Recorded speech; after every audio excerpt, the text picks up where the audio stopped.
Il est 6h34, vous écoutez Europe 1, bonjour. C'est le cauchemar des patrons, les normes administratives, au cœur des débats à l'Assemblée nationale aujourd'hui. Adopté avec une confortable majorité en octobre dernier au Sénat, le projet de loi de simplification de la vie économique arrive enfin au Palais Bourbon. Son examen avait été retardé par le chaos politique autour du budget.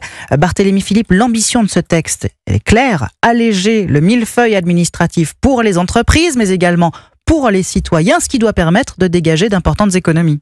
Oui, la classe politique tente de se débarrasser de son addiction aux normes. Il y en a 400 000, dont certaines sont absurdes, comme celle qui régit la portion d'œufs durs dans les cantines de maternelle. Autre exemple, depuis 1973, le Code du travail a connu une inflation de 1700%. Il compte 11 000 articles. Cette surcharge administrative a un coût, un peu plus de 80 milliards d'euros par an, selon le Sénat.